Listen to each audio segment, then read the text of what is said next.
When I visit the US, I hear certain activists complain that their voices are being muzzled. Well, let me tell you, I work at the UN Human Rights Council, where we bring victims of violations to speak. We know something about debate being shut down. The despots who run this council couldn't care less about Palestinians or about any human rights. They seek to demonize Israeli democracy. I will not tolerate any similar statements in the council. In 2006, the UN's leading human rights body, the UN Human Rights Council, was reformed, or so we were promised. The reality is things got worse than they ever were before. The worst violators of human rights have been given a free pass. Talk about subjugation of women in Saudi Arabia. Saudi Arabia is a member of the council. It's never been condemned once. Tibetans being persecuted in China, the issue is entirely ignored.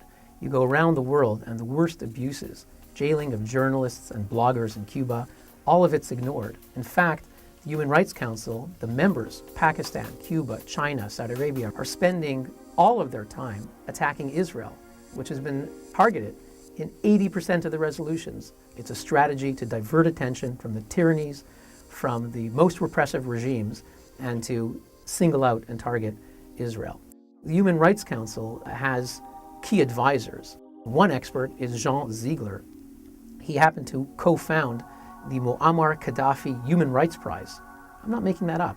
Another one of their leading experts is Richard Falk.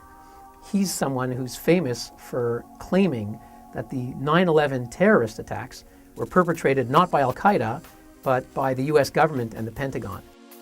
The Human Rights Council once had investigators on some of the hotspots who were on their watch list.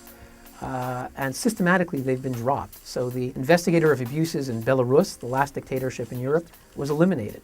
The investigator of human rights violations in Cuba was cut.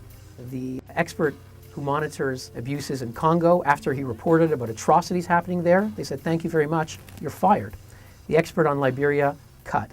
The expert team on Darfur, cut. One by one, whatever element of scrutiny of the worst abusers was there has been eliminated. We're facing a situation where the dream of Eleanor Roosevelt is turning into a nightmare. Can we fix the Human Rights Council? There's a chance if the world's leading democracies, the US, the EU, Canada, Japan, rise to the occasion and turn its spotlight on the world's worst abusers, they can achieve some good. If not, shut it down.